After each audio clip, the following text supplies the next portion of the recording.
wind up working if they're too long and cumbersome.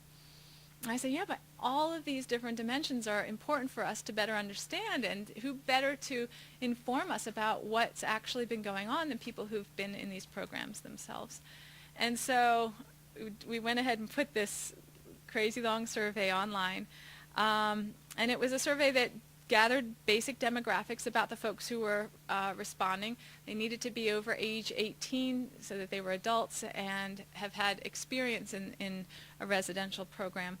And then the questions asked about the process leading up to their entry into these programs, what it was like when they were participating in them, and then how they felt about their experience. And, you know, after 6 months, there were over 700 responses to this survey. And on the one hand, we felt like, my gosh, this is a continual phenomenon, and there needs to be some place where people can continue to describe their experience. And yet, because people were providing such detailed descriptions, it seemed like it would become a black hole that lots and lots and lots of information would go into, and people would presume that it was continually being sort of digested and made sense of. And if we couldn't keep up with that, then the better thing to do was to stop the survey, to make what we could of what we had learned through that survey, and to see if we could create other forums for people to begin sharing their perspectives. So this was online for 6 months. And then, you know, it wasn't the case that everybody who responded was somebody who attended one of these specialty or alternative programs. Some of them attended sort of more traditional licensed RTCs. And so for the purpose of these analyses, it was really about looking at those youth, the experience described by those youth who had been in one of these alternative kinds of programs. So I'm going to share with you the results of this survey. The results from the 429 respondents who, I'm sorry, that should have been 28, but who did actually say which program they attended, the name of the program they attended, and then that made it possible for us to discern whether that program was one that would fit with this description of a program that either called itself a therapeutic boarding school. An emotional growth academy is another term that's sometimes used, an alternative residential program. Whatever it described itself as, if it was a formal licensed RTC, it was not included in these analyses. Okay. So some of the things, just to say, well, who are these people? And again, if it is the case that there are, you know, possibly what we've heard, that there are hundreds of programs across the country and thousands of kids in these programs, this is not to say that this is true for everybody, but what we were trying to see is, are there any coherent patterns that do seem to look a lot like the patterns that were described in the accounts from the journalists?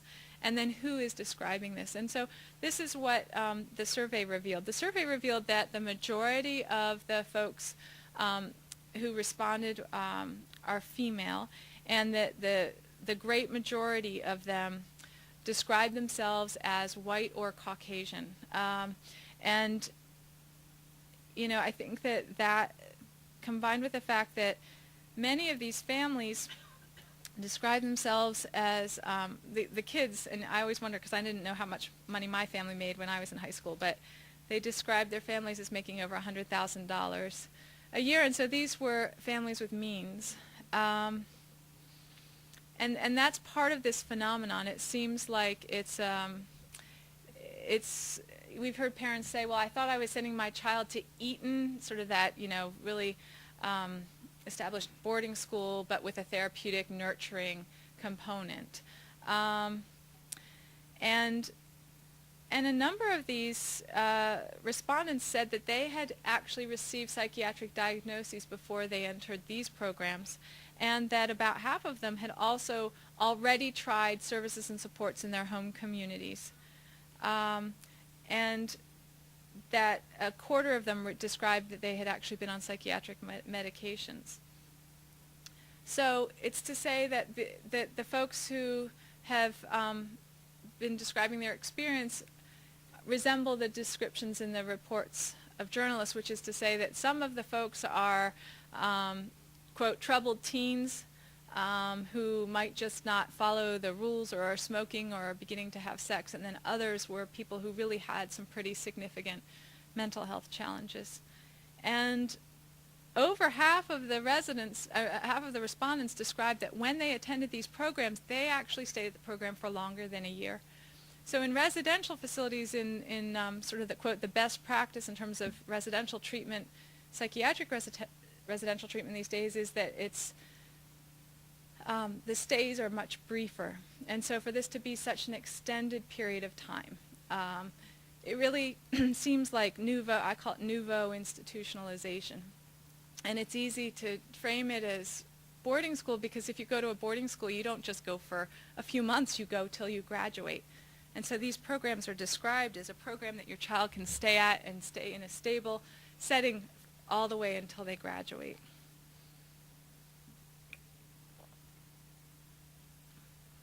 So these youth described that they were living in states across the country, but that there were a few states that were significantly more represented than others, California being the great majority. I'm so sorry. Is he doing okay? I'm so sorry.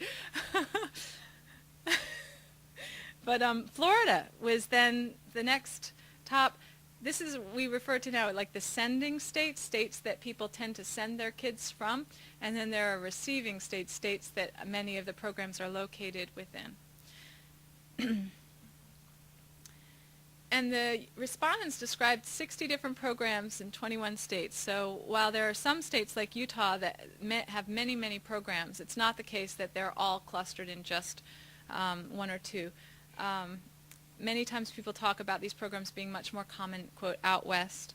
But as you can see, New York is highly represented as well. And then as you were mentioning earlier, there are some programs that are operating in countries outside of the United States, with Jamaica having one of the major programs, and then some of the other countries, including Costa Rica.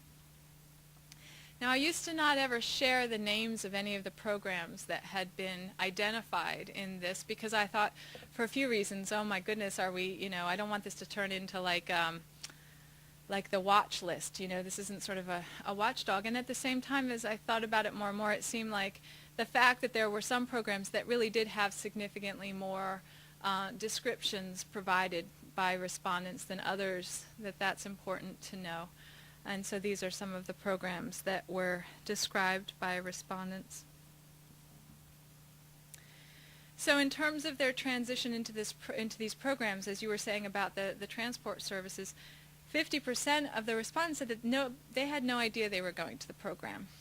So again, if we're thinking about how is this relevant to the topic of trauma, right? And we're thinking about what are the kinds of things that could really be distressing and lead to impairment in the psychological well-being of people. This was one thing that was concerning to us. And then again, 40% did report that they had been escorted by one of these escort services, and these are some of the kinds of things that some of the respondents commented. They described, being led through the airport in handcuffs, and it's amazing, right, that that can happen.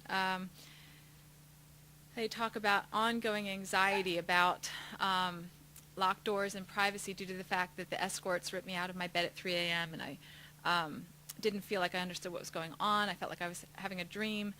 And then this one, when strangers come into your home in the middle of the night to take you away from your family, no matter what the situation is, it's an awful, awful experience. Okay. I mean, they didn't even have a point of reference to articulate that. Yeah. So no sort of opportunity for sense making. Uh-huh.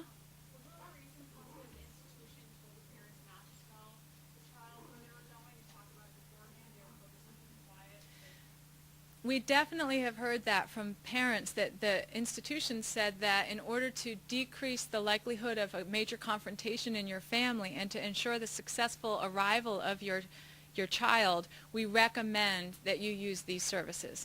And then these services then would describe to the family, oftentimes what we've heard is, sort of sit down with the parents in one room and say, okay, this is how it's going to go. And then the parents are not necessarily in the room, and then the escorts go in. There's one article that describes this